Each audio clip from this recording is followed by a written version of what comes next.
The following is a production of DallasCowboys.com and the Dallas Cowboys Football Club. How about them Cowboys? Yeah! Go Cowboys! Let's go, baby! Are you ready for a break? Yes. Are you ready for a break? Absolutely. Ready for a break? Yeah, and so much for that. It's time for The Break on DallasCowboys.com We were on the break! with Ambar Garcia, Brian Broaddus, Vach Lombardi, and Derek Eagleton. What's up? Welcome to Cowboys Break. That sounds familiar for me. I love it. All right, Brian Broaddus, Vach Lombardi. I'm Nick Eatman. We got still figuring out kind of some lineup changes here, like hockey. You gotta shift it out. But we got people out of town, out of the country, forgetting that they're supposed to do this. On vacation while we're in here working. But you guys didn't forget. All right, we had a practice last night. Yeah. Last night's practice. You guys were there. A chance to look at it. I'll start with you, Vach. From the press box view, what was the first thing that stood out?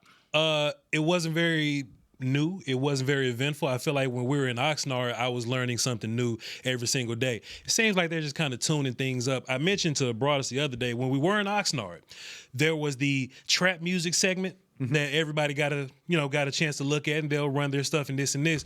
But then Ozzy comes on, and then some country music comes on, and that's when they work on the super secret stuff. So what I'm just thinking now, we're going into preseason game 3. Eagles are right around the corner. Every time Schottenheimer says, oh man, Vic's watching, Vic Fangio saying this, saying that, I'm assuming that they're keeping it as vanilla as possible until they run into the Eagles. But I will say, just something that we've been noticing is they've been working on short game, just what we've been able to look at, right? They've been working on short game, but some of the bigger highlights yesterday came from CeeDee Lamb downfield, Jake Ferguson downfield, and DallasCowboys.com put out a fantastic social media post with George Pickens whooping feet. And I think that's going to be a huge part of what this offense is going to have to roll with. And just let me just say this about George Pickens. There were some fans, because I love to address fans, because I'm in that fan sector.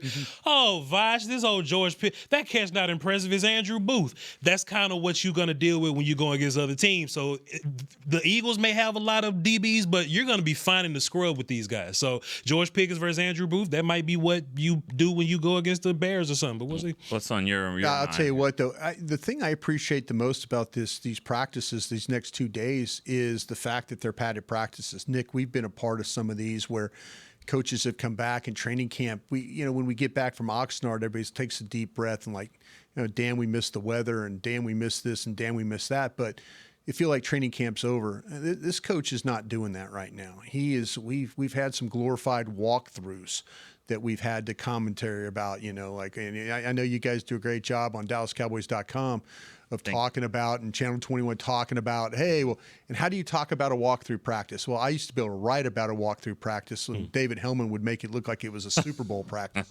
But in this case, though, you're actually practicing, and I think that's the thing that's most encouraging to me, that is he's trying. He's got the guys in the pads. He's trying to maintain the level of consistency throughout. He's like, listen, training camp is not over. We still got things we have to do, and I applaud him for that, because it could be very easily for us to come in, go downstairs, pick up all the gear that we took to camp, and then, okay, now let's get back to life and let's get ready for the Eagles.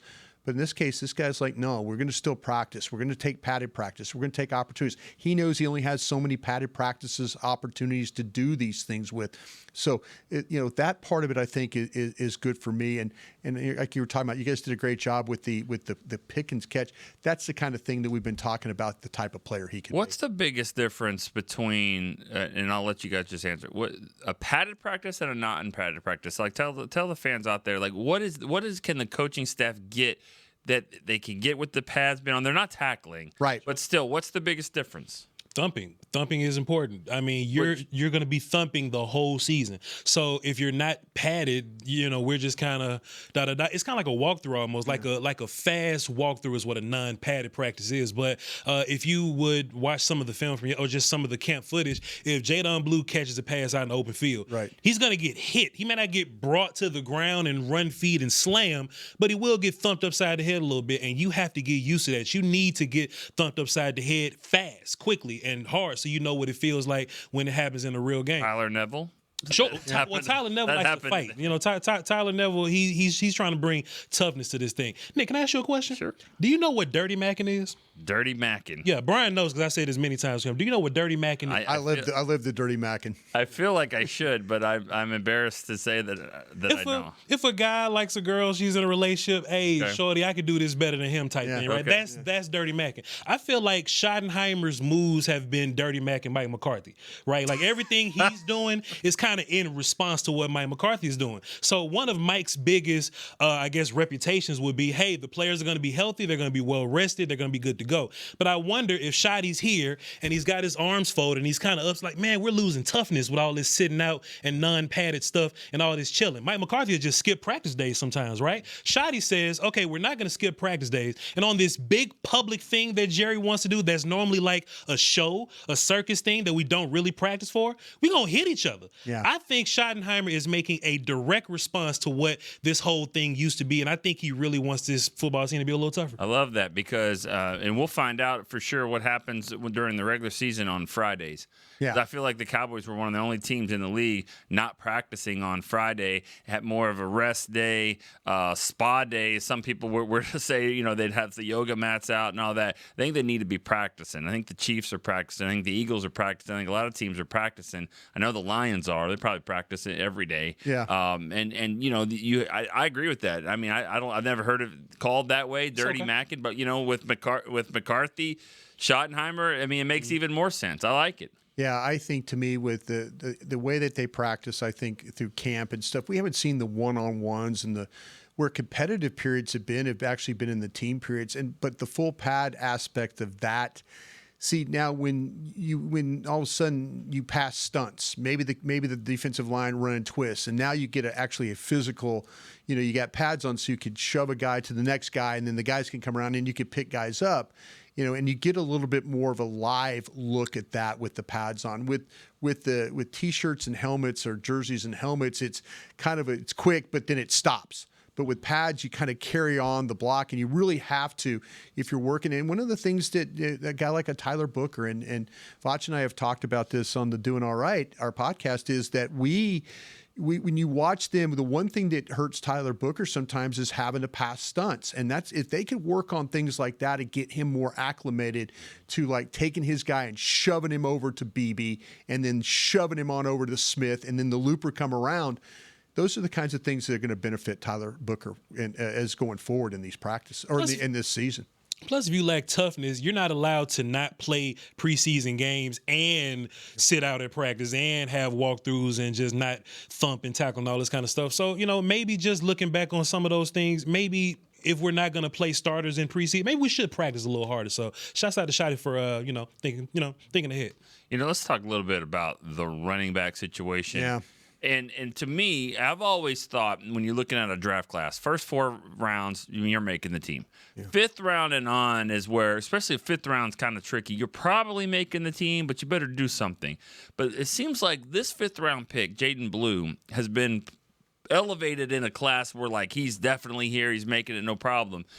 And he's probably going to play this game. What are y'all thoughts on where Jaden Blue, what he can do, what he will do, and what it means for the running back spot? Well, Jadon Blue practiced yesterday, so that's a good thing. And he got thumped on. He needs that more than anything because he kind of sat out a little bit. But I think Jadon Blue is like super valuable to this operation because you usually don't have a whole bunch of good running backs. Jadon is great, but he would be really great if Rico Dowdle was here. He would be really great if Rico and Brees and Jadon was like a third guy for you. If you watch the Ravens, right, preseason football, they're down to running back 4, and we're like, boy, yeah, Dearness Johnson, Johnson's getting 62 yards. Like, man, you look way better than us. Washington Football Wizards just the other day, they get 100 rushing yards in a quarter and a half, and their 4th running back is going. So Jadon is kind of important here because he's really all you have. So Javonte Williams isn't practicing. Well, he wasn't playing in the games or anything like that, so he seems to be the locked-in one guy, and everybody else seems to be fighting for their life here. But Jadon's the guy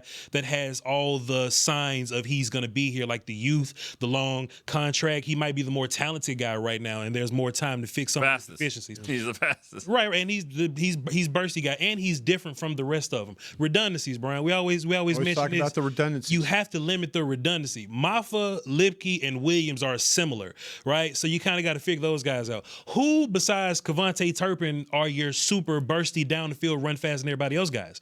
It's really just those two, and Jadon Blue's the only running back of that crew. So I think he's going to be here, and I think this whole running back room is going to revolve around him. Gents, this is the one position I have no clue on right now for the Cowboys. I really don't. And I came out of camp feeling like that, okay, give me the bursties, give me the Sanders, give me the Blues. Yeah. And then all of a sudden it turned into, no, wait, Brian, we really like Williams a lot more than you do. Wait a minute, you're going to play Phil Maffa? Oh, wait, he could pass protect? Mm-hmm. I have really ridden the roller coaster with this running back room. I really don't have a set idea of how this thing is going to play out. I don't know if they're going to keep 3. I don't know if they're going to keep 4.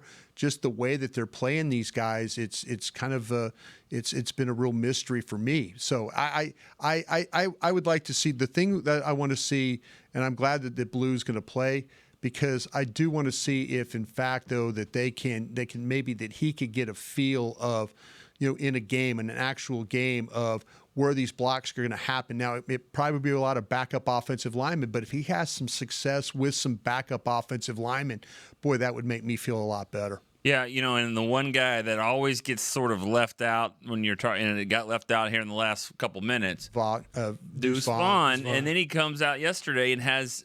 It looked like a pretty nice run. I mean, he showed some speed and burst that I hadn't seen in a while from him. Mm-hmm. He's always that guy that's like, as soon as you forget about him. Yeah. And I'm just curious with Blue, if he plays this week, which I think he's got to. Sure. Where does Deuce? I mean, does he even get the reps? Because I don't. Yeah. I feel like I've seen enough. I feel like I've seen enough of him, but in a way of like 53 enough, or maybe not being here. Not being. I mean, I'll tell you another one real quick, Nick, and I'll let Vach answer the question about Deuce Vaughn. By the way, Deuce Vaughn, a couple of blitz pickups, he stepped up and did exactly what he needed to do. All right. It's the special team stuff that's probably going to hold him back a little bit. But the thing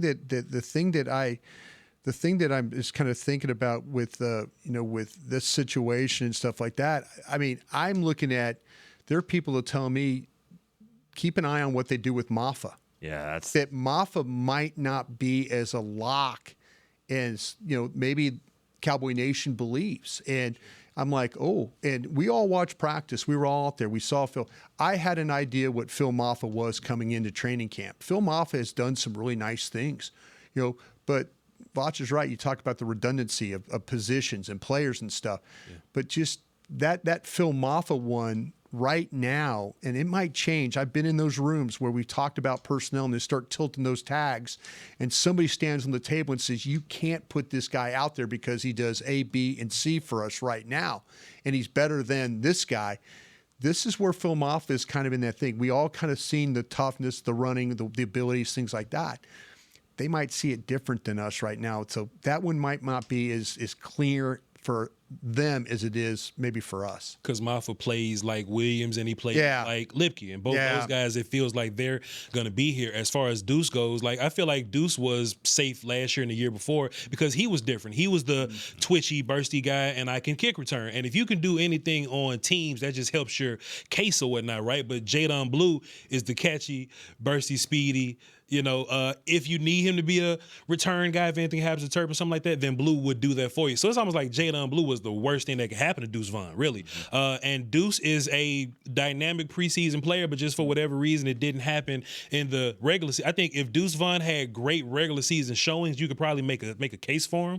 But I just think this is going to come down to similar type guys, and I think Blue is going to be looked at over Deuce Vaughn. Yeah, I agree. And I've said that several times. I don't think Deuce has ever really done a lot of things against players that are going to be in the NFL. I mean, he's done it in those third quarter of preseason games, and those guys typically don't make the team. But he stands out every now and again. But he plays with, and I'm not making these just to try and feel sorry for the guy, but they ask him.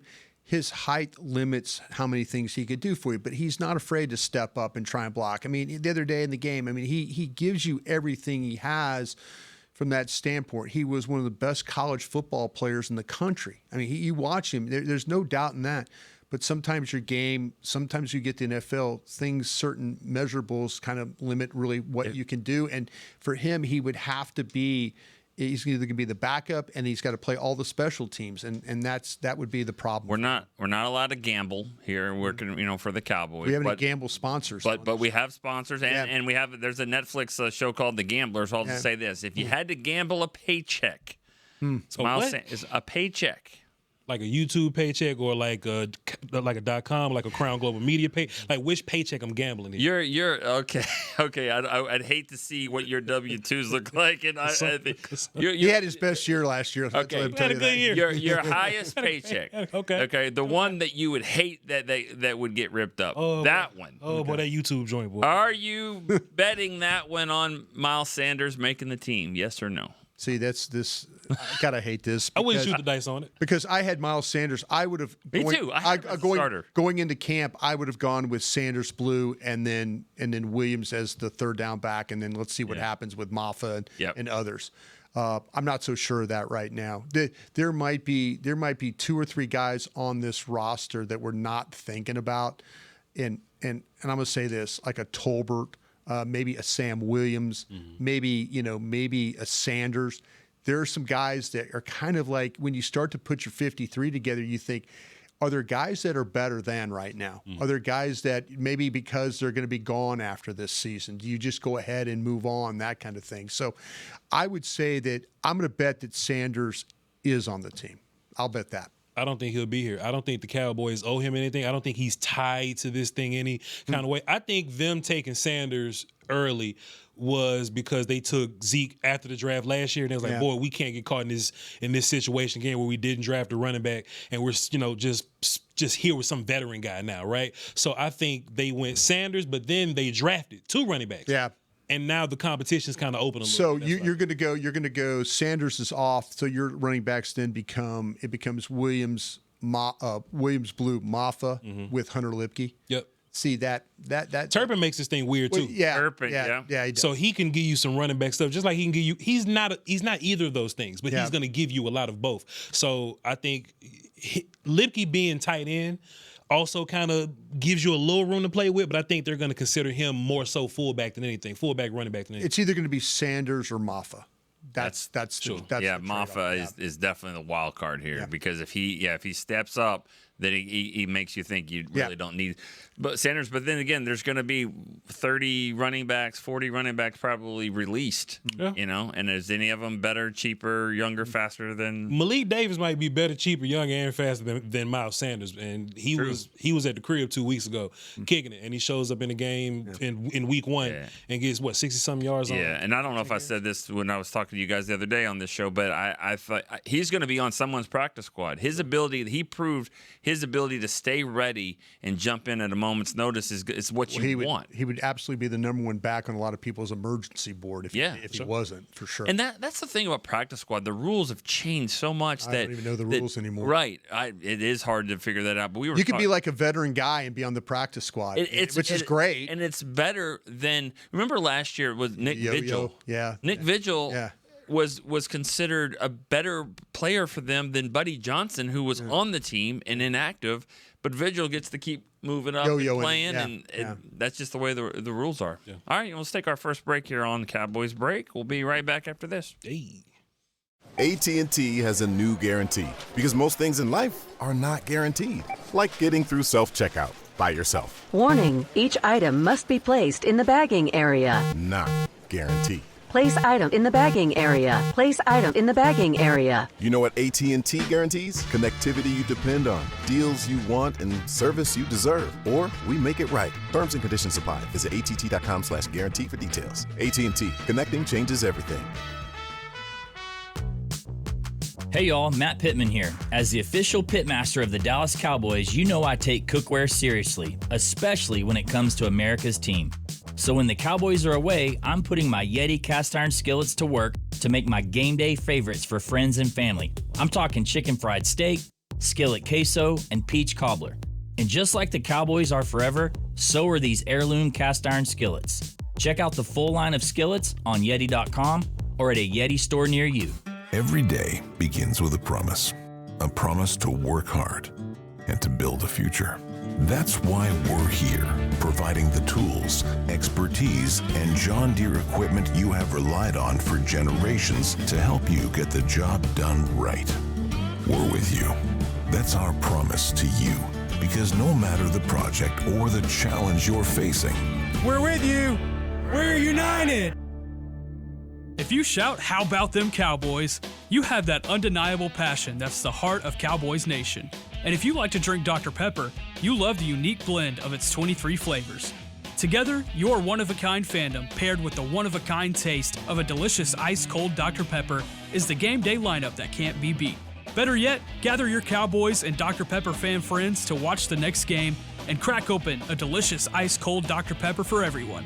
The wins will be even tastier. It's a pepper thing. Don't put off getting your oil changed, Dallas. Take 5 Oil Change, a proud partner of the Cowboys, is faster than you think. They're so fast, you don't even have to get out of your car. You can take advantage of Take 5's stay-in-your-car 10-minute oil change at any of their locations across the Dallas area. And remember, at Take 5, you stay in your car because they're faster than you think. That means you won't even have time to show off your best touchdown celebration. Take 5, the official oil change of the Dallas Cowboys.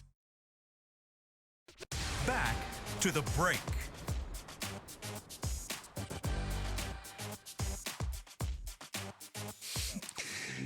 We can shut Vach up here. We'll do this read. Never. I get paid to talk, W2. How about this, though, Vach? Choose perfection.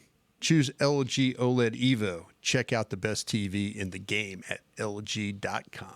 Y'all can't ask me a question and then come right back. That was our fault right there. We drew you off sides. Right? You did. You got right into that conversation. You know, so when I said earlier about Miles Sanders, I said, bet a paycheck. It sounds like maybe the .com paycheck y'all would be okay to bet. Not. Oh, yeah. I thought they'd shoot some dice on that. Yeah, for sure.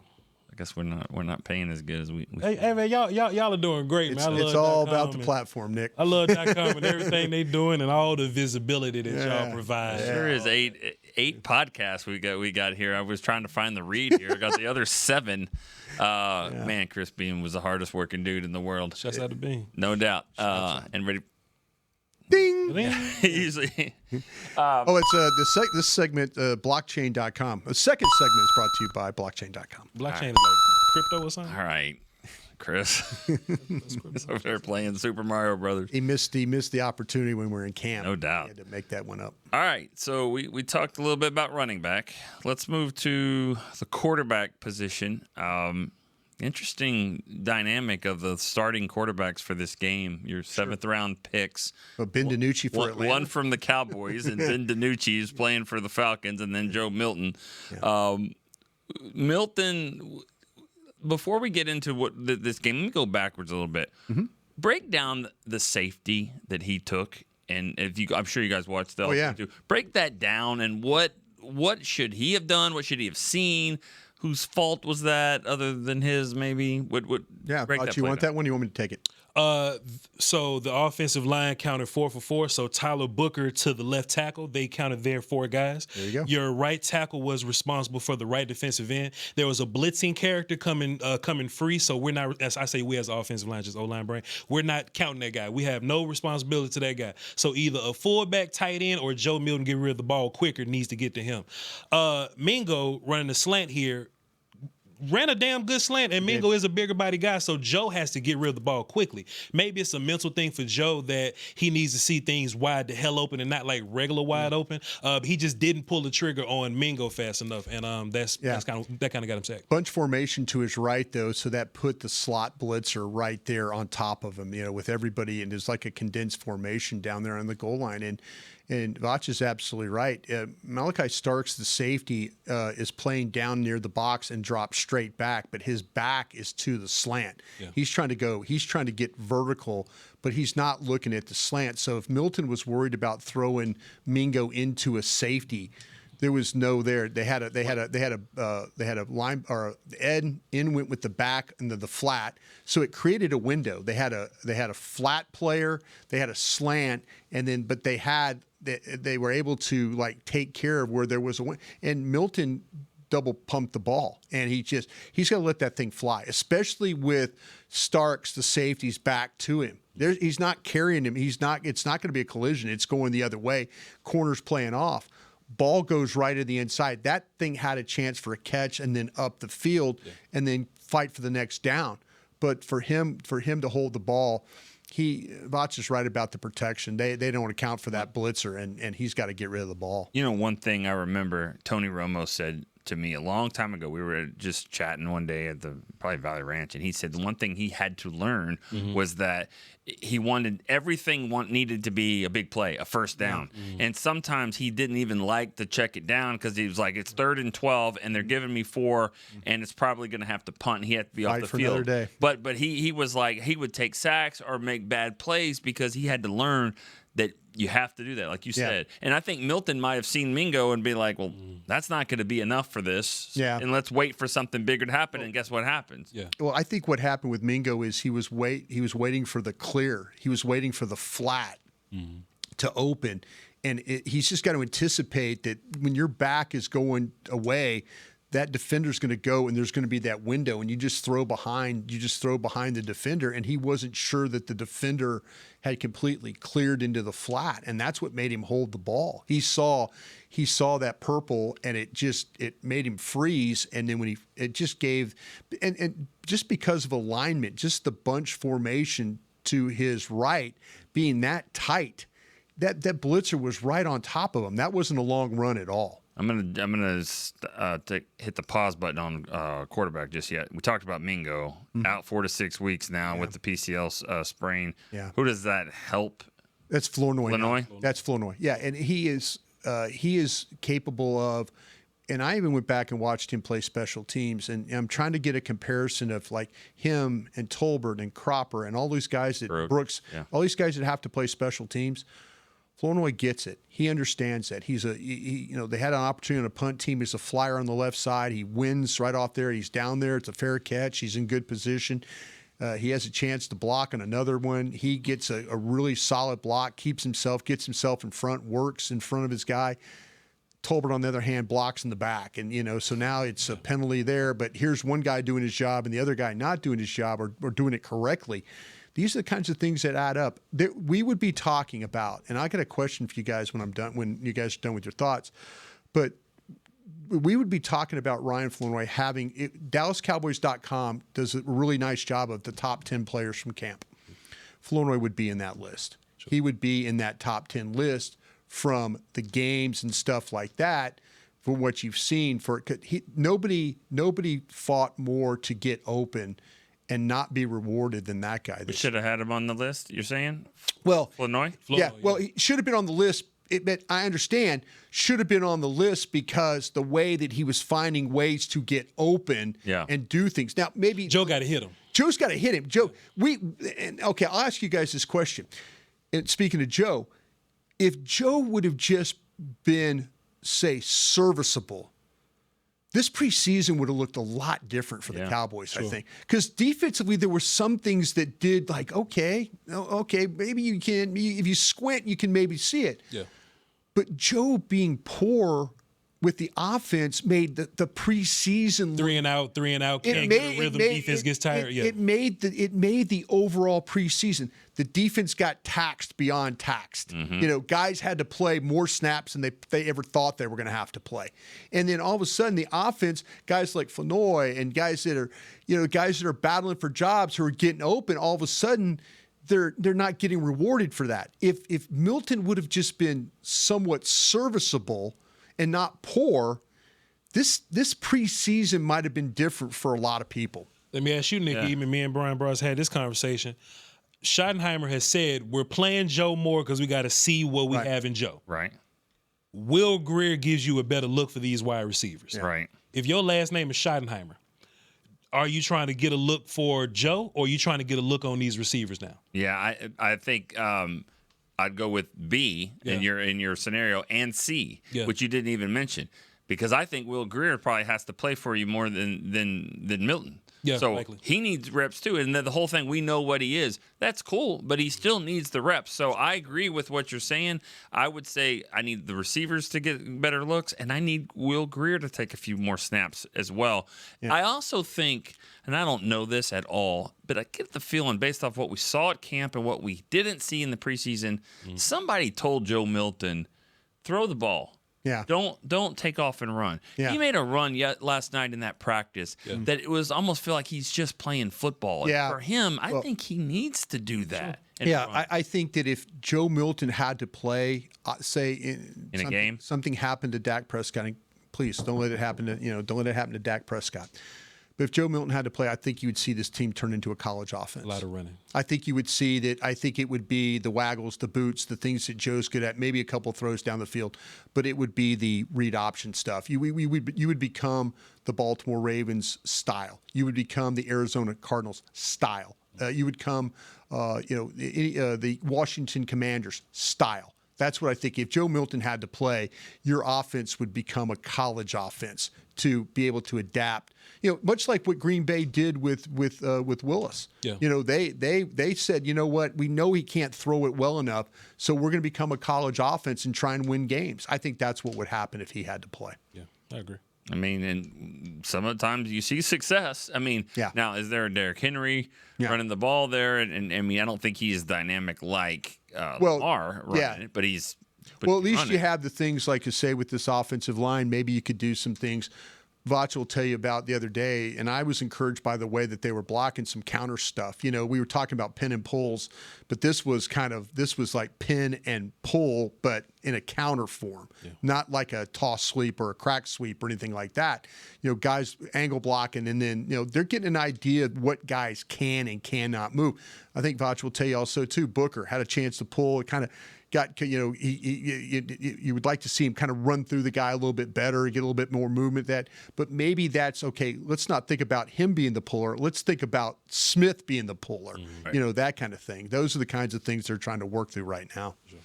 I'm convinced that Jake Ferguson might have 85 catches this year, and I'm not saying it's going to be for a lot of yards, but I just know the way Dak likes to check it down. He's going to take what's there.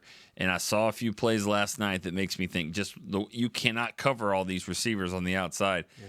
And I just think that turnaround 6-7 yards, Jason Witten type of catch. Yeah, Ferguson's gonna have a lot of those. That's also an argument for running backs catching the ball more, or just you being able to run the ball better. I can't wait to see what this thing looks like when Lamb is getting all the pressure, right? And then they have to figure out, okay, because sometimes they won't go for wide receiver too. They'll let Brandon Cooks go out there and do what he do, but they'll take the tight end away because they know Dak loves tight end. So do you take Jake away and let Pickens run free and do his thing one-on-one in man coverage? That's dangerous. Or do you put a guy over there to leave the middle of the field open and then that seam ball comes back for Jake? I think there's going to be so many options in this offense. And you just can't play cover 4 all day and dare us to run the football, because I think that benefits your offensive line now because they can move bodies. If the running backs are just competent enough, I would love it if Dallas would just go find a running back that we got a lot of faith in and not questions about. But if the running back is just adequate and they loosen that box like we think, running back is just, the run game will just explode. That I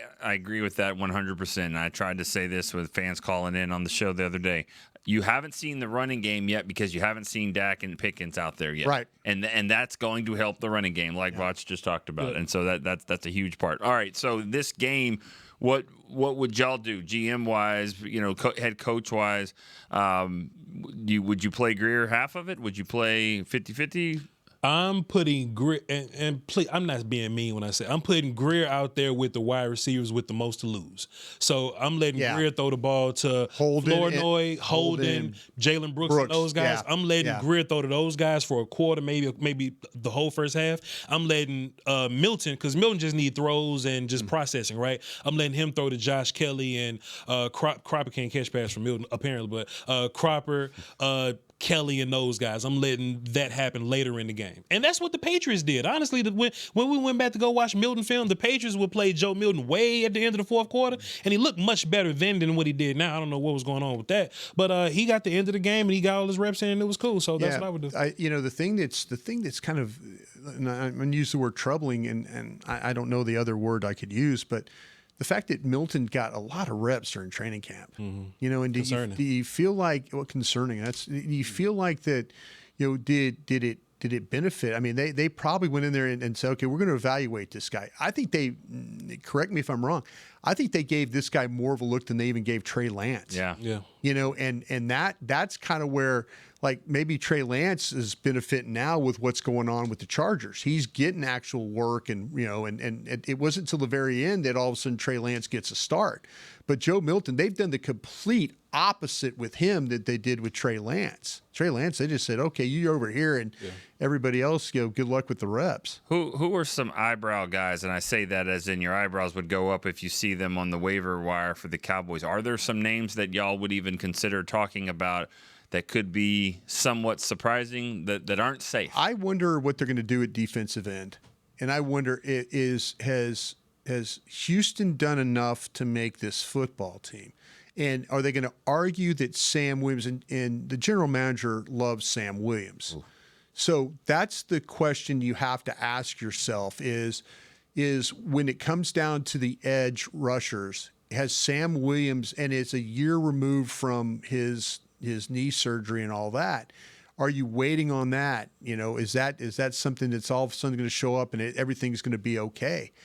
I don't know, but I know one thing. There's some guys that have shown up as better pass rushers. Now, Sam Williams made a hell of a play in the run the other day that, you know, it's how they're going to do. They knifed down inside and kind of made that thing spill, and everybody filled, and everything was fine. But there's been some times, too, where the pass rush has not been what we expected from a Sam Williams. And I'm sure people out there are like, well, Dan brought us, it's a year from some surgery. But I've seen others that have rushed the passer better, and I wonder if his spot's in a little bit of jeopardy. How many edges do you guys keep? I think they're going to keep 6. 6 edges? If it's 6 edges, then Sam might be safe. Yeah. If it's 5, it's probably going to be a little bit of trouble. If Micah's one of them, Dante Fowler's getting money, he's a double-digit sack guy, he's here. Donovan's a young guy. I think Marshawn Nealon is different from those redundancies. Yeah. We always go back to redundancies, Brian. He's your base defensive end, run, stop, developing guy. Developing guy, but developing pass. The guy that might be in trouble is Peyton Turner. Peyton Turner. That might be the one that, you know, I'm talking about Sam Williams, but man, if they kept Peyton Turner over Sam Williams, that would be a little interesting too. Yeah, I think it's James Houston. I think it's James. Like James Houston has shown to me that he's a better pass rusher than Sam. And James has been in the league and he's gotten 8 sacks his rookie year or something like that. And Sam hasn't done that in games quite yet. I understand he got hurt, but this is a show me what you've done type deal or whatnot. And when we watch the film on James, he's much more of a polished pass rusher than Sam right now. Played the run. Him and Wheat are the two guys that actually play the run pretty well. Of those guys that get the opportunities. Like Sam's physically imposing, but like James knows what to do. He knows how to do it. I think it's going to be an interesting conversation, and I wouldn't be surprised. All right, let's take one more last break here on Cowboys Break. Be right back after this.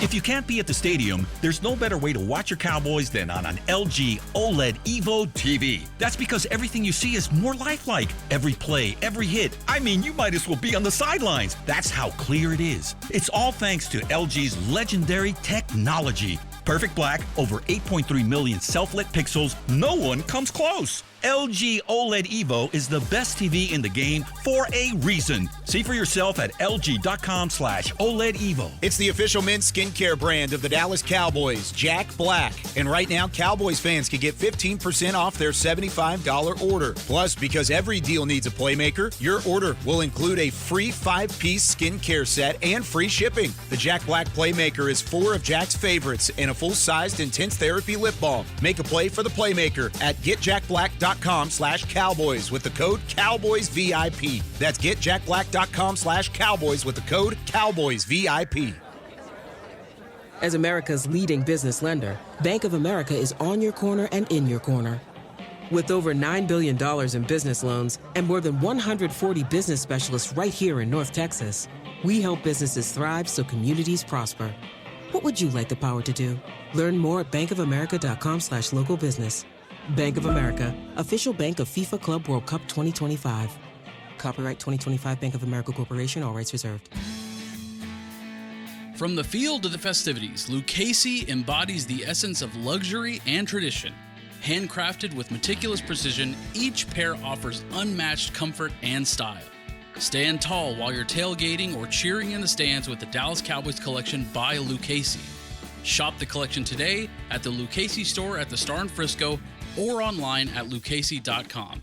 Lucchese, the official boot of the Dallas Cowboys and Dallas Cowboys cheerleaders. AT&T has a new guarantee because most things in life are not guaranteed, like getting through self-checkout by yourself. Warning, each item must be placed in the bagging area. Not guaranteed. Place item in the bagging area. Place item in the bagging area. You know what AT&T guarantees? Connectivity you depend on, deals you want, and service you deserve. Or we make it right. Terms and conditions apply. Visit att.com/guarantee for details. AT&T. Connecting changes everything. Back to the break.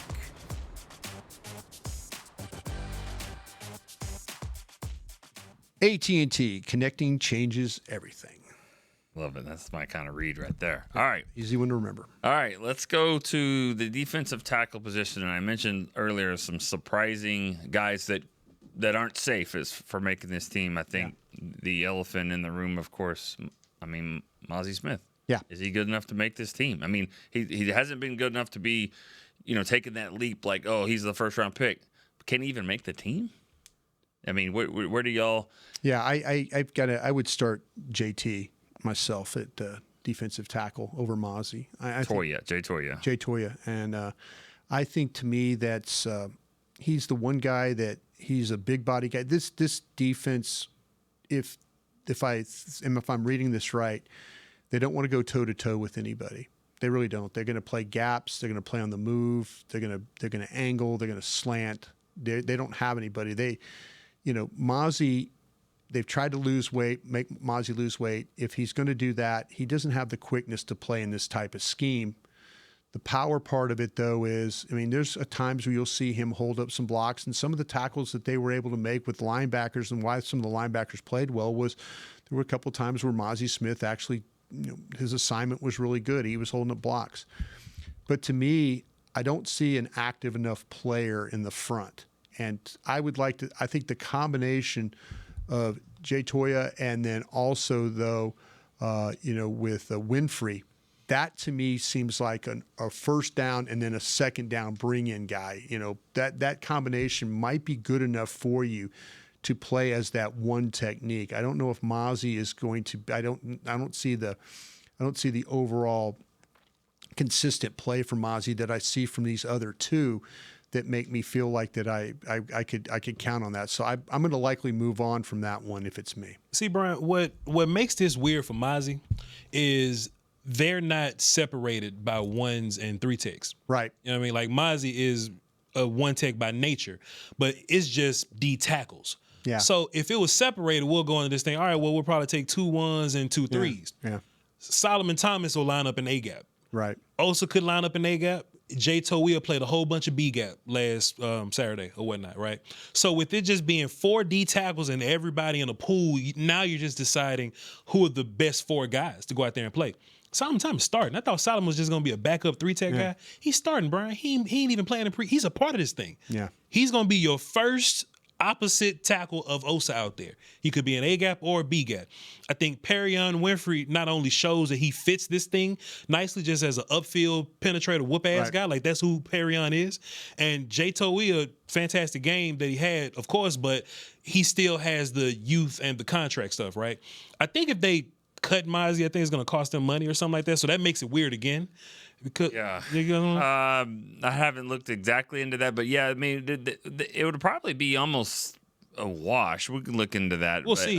Because but maybe you try and trade him to the Chargers. Maybe you play on a Harbaugh and say, hey, listen, would you be interested in your guy kind of thing? And I don't know. I'm just sure. But to me, I'm moving on from that. Okay, I'm moving on. Now you've said in the room several times. You know how Jerry and Steven think here. Yeah. And Will McClay. Yeah. Losing a first round pick and just admitting right off the bat, That didn't work. Yeah. Are they comfortable? Are they? I think you would be, but are they? Because we haven't really seen the history that they would cut ties like that. Because usually they draft better than this. Yeah. Well, Mozzie, Will McClay will have to wear this one, and Will stood up there in front of the room, and Ben Bergeron was the Illinois tackle guard, and they were having this discussion in pre-draft, and again, DallasCowboys.com being right there in the middle of all that, getting that exchange. Mm-hmm. And so to me, this was one of those things. I think Will was fighting for Mozzie because I think he was fighting for Mozzie because of Dan Quinn. I think Dan Quinn really wanted this player, but they have to wear this one. And, the really good teams are able to, it's a mistake, you move on. Will talked about it. Will said it in this pre-draft.